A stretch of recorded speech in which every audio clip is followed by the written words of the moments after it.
So I'm taking a bit of molybdenum paste, run that round the little rounded tip there. That's where it contacts the film advance, and normally I just use this to lubricate the pivot at the same time because I'm too lazy to use anything else to do that. Wriggle this into place. Can you see it? Yeah, you can just about see it. Here's the return spring for it,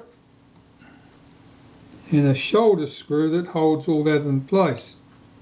There's a shoulder that the lever revolves around, there's a shoulder that the spring revolves around. Make sure that everything's free and you haven't got anything trapped underneath those shoulders. That's good. Tighten that up. I've got to hook the spring into place next, which means I need a stiffer pair of tweezers because I've got to fight with the spring. So I need to get the spring. I need two right hands to do this. Lift that tail of the spring up and over and behind there. That's good. That's done.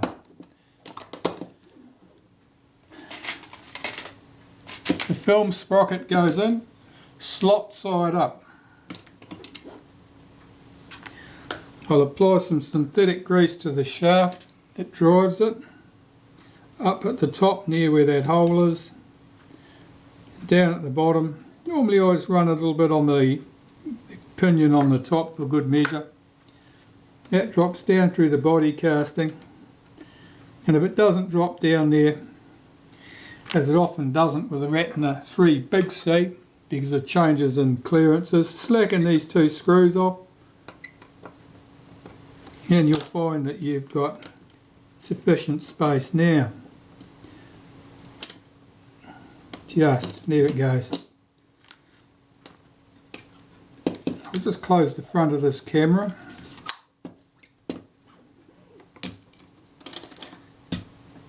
I'll guide that shaft up from the base, get it centred up. Doesn't want to go. Oh, now it's going to move.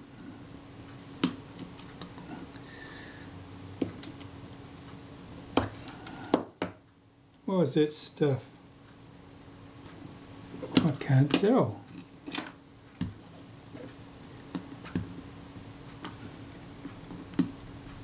There we go. It does seem unusually stiff. What's it like once it's down in position?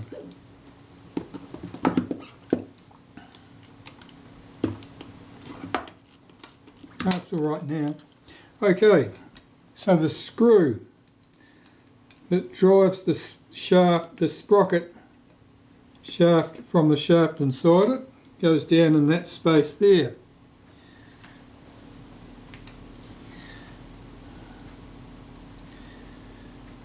And sometimes it's easy to get it started, and other times it struggles all the way.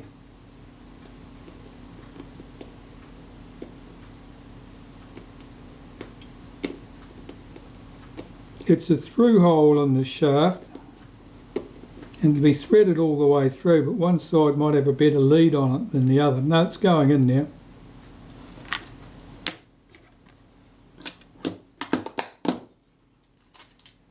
Rewind button, return spring, and the washer. Normally I lubricate the spring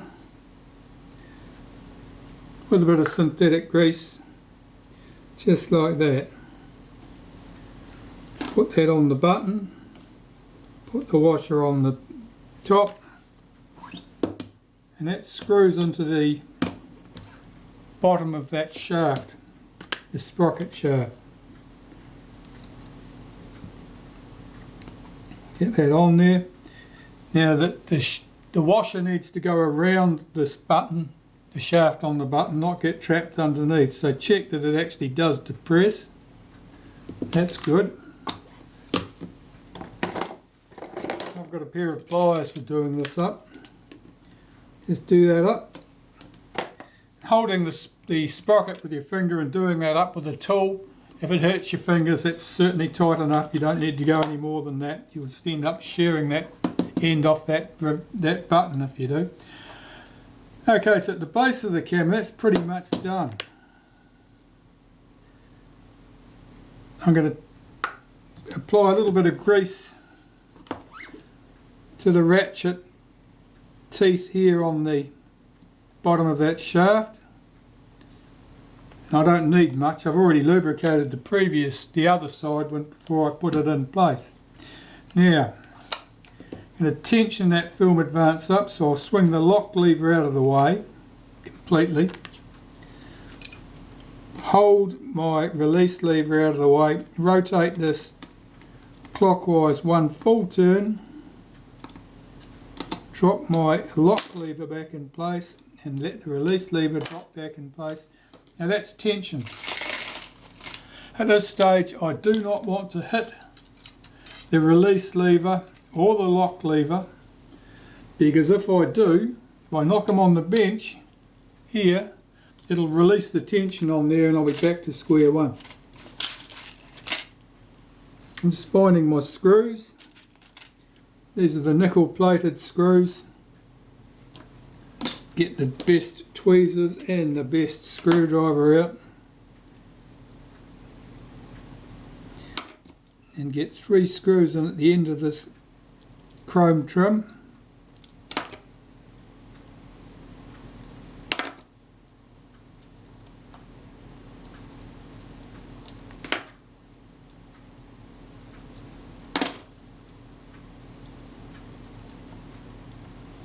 I'll do those 3 up tight. I won't put any of the other screws in at this stage. I'm going to put my film advance lever on there, because once the film advance lever is on there, the film advance can't unwind. I can't lose the tension.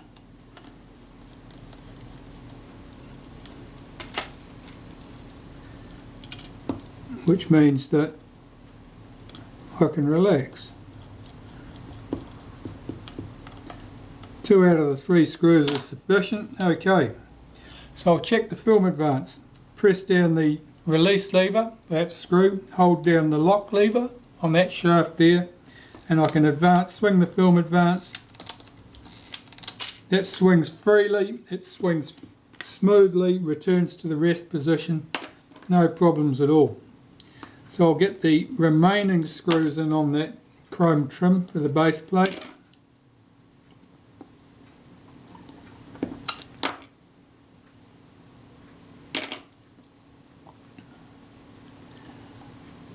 And I'll get the rest of the film advance assembled at the top of the camera before I come back and put my leatherette in place on the base.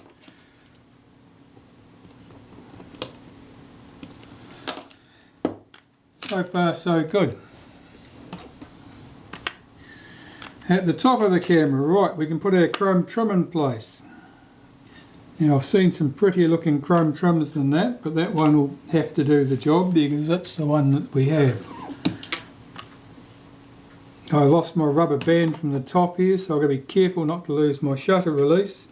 Remind me not to tip the camera upside down.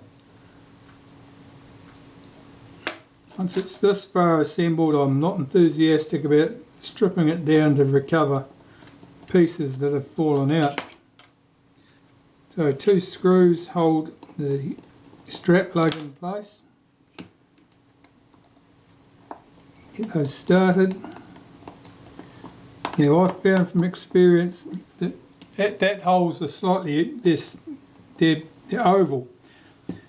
You can adjust the position of this. I find if you push the bracket out as far this way as you can against the heads of the screws, that's the right place.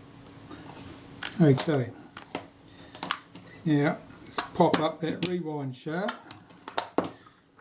Let's get this rubber band back on there so I don't lose my shutter release. So I can hook it around the end there a bit, can I? Yep. Okay, so that's good. Cocking rack can go in next.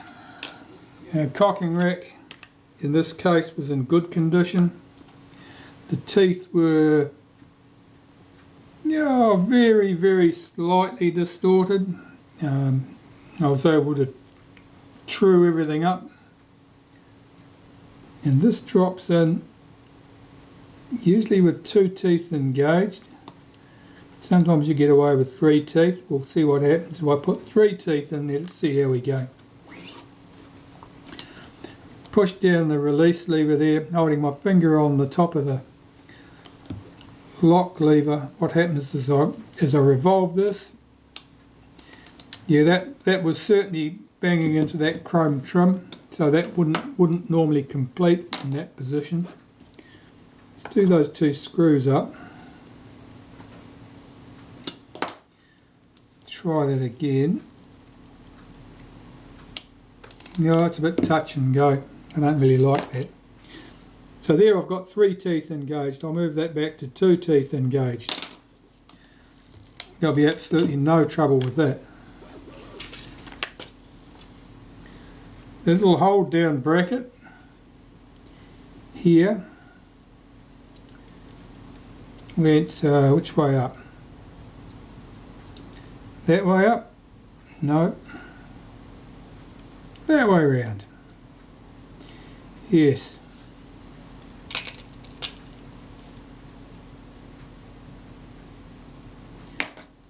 Screw on this side.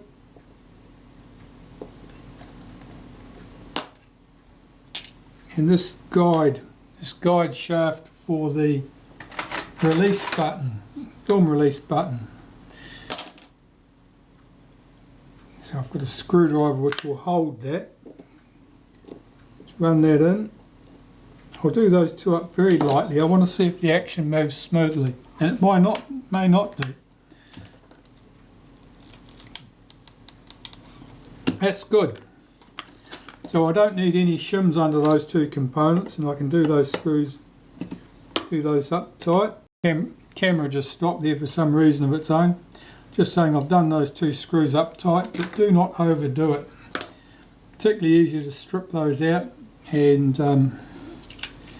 stripped out screws are pretty much a disaster. Now, at the top here, there was a screw post that the meter originally would have hooked around that, but given that the piece that hooks around there is snapped off, as they almost always are, it'll just hold back against it, which is just as good for our purposes. And 2 screws hold this in place.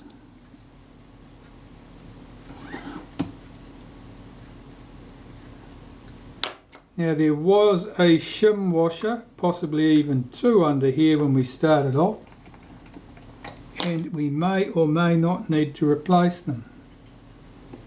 Shim washers, the need for shim washers can change as components wear over time. Let's see if this film advance moves freely. It doesn't. It locks up, it's sticking out there. So I do need a shim washer underneath here.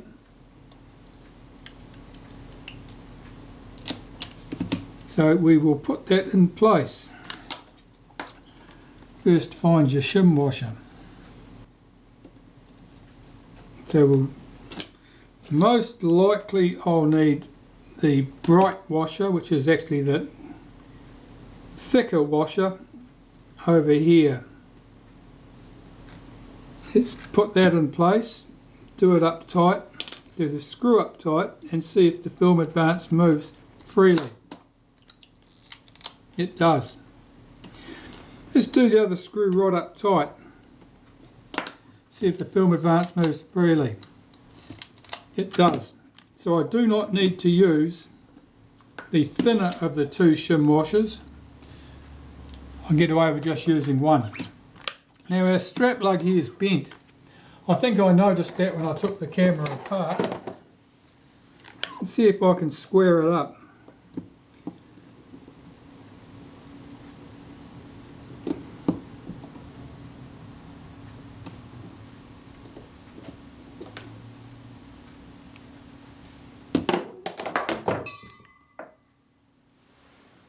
That was clever.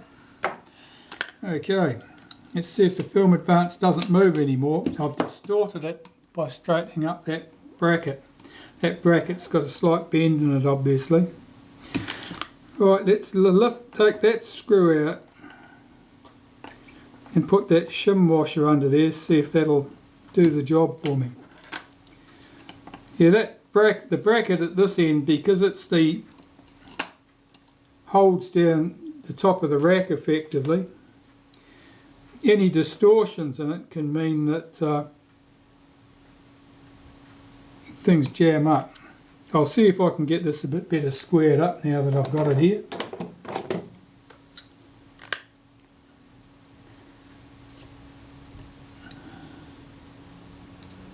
And this is because the camera had been dropped.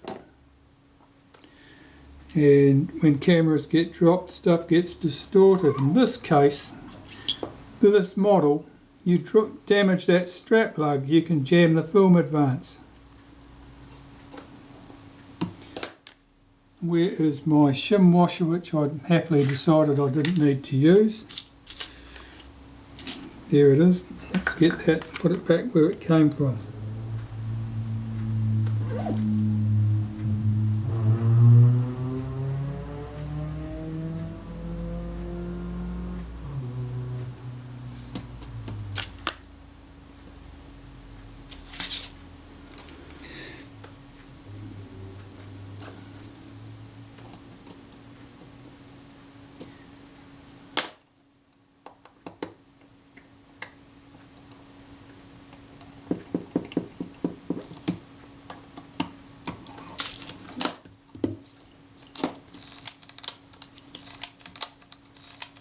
Okay, that all moves freely, all moves smoothly. The strap lug is now back in shape, so I think we'll call that a win and we'll move on.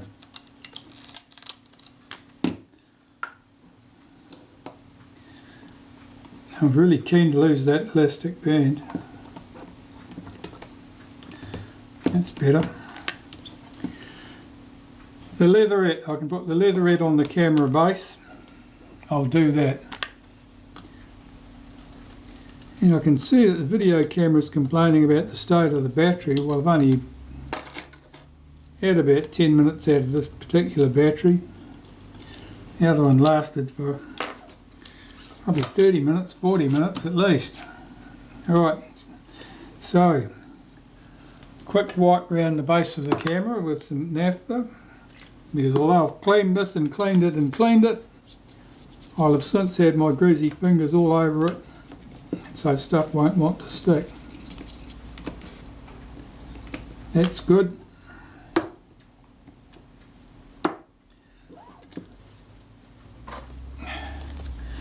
Now there's a handy thing. We'll just use that piece of card that came off my grease. Find the adhesive, and with some luck I'll get this done before the video camera decides the battery is so flat it wants to go to sleep. If not, there'll be a slight pause before normal transmission is resumed.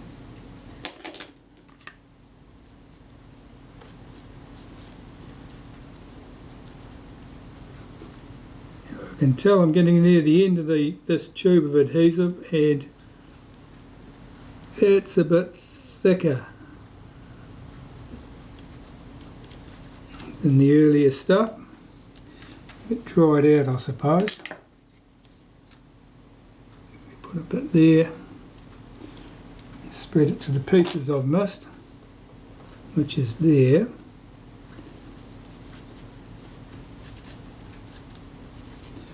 That's good. That's my leatherette ready to go on.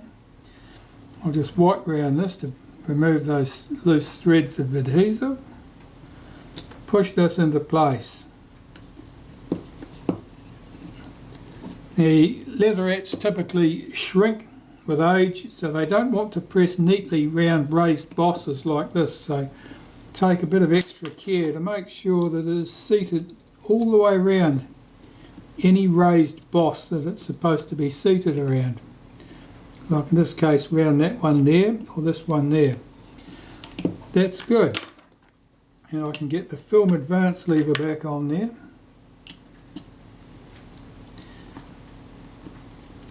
and this time fit all 3 screws.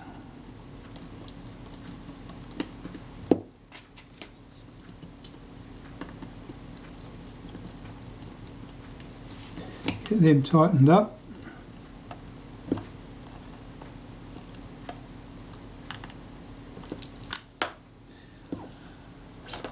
And the leatherette patch for the advanced lever, we'll get that in place. And the video camera is still grizzling that the battery's going flat, but it hasn't stopped yet, so we'll just plough on.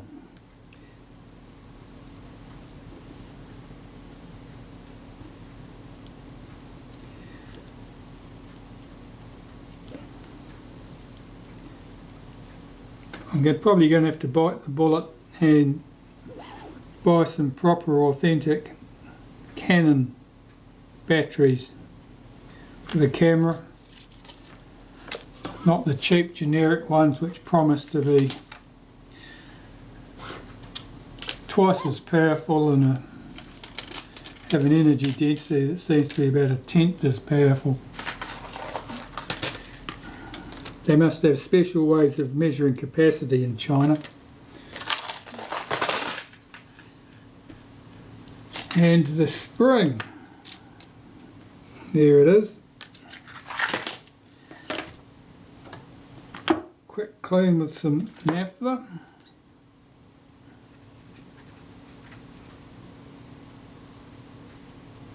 The tripod socket surround is aluminium. It's often a bit ugly looking. That's because it is prone to corrosion, and it becomes prone to corrosion because people put their cameras down on damp things, and that's at the base of the camera, so it gets to sit on all the damp brick walls around the pool and all the other places you can think of. Get that spring tucked into position. Get that lowered on there. Is it in place? No, it flaming isn't. Start again. Getting this together is always a challenge. You have to hold a screw up in place from underneath. Put a lever on there.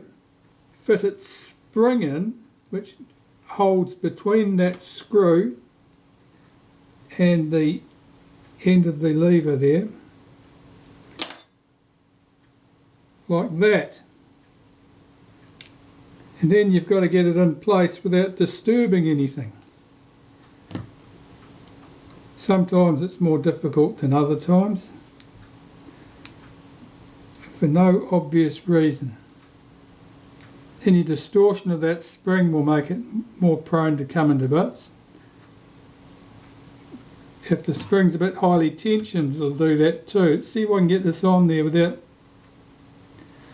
springing anything out of position. Yes.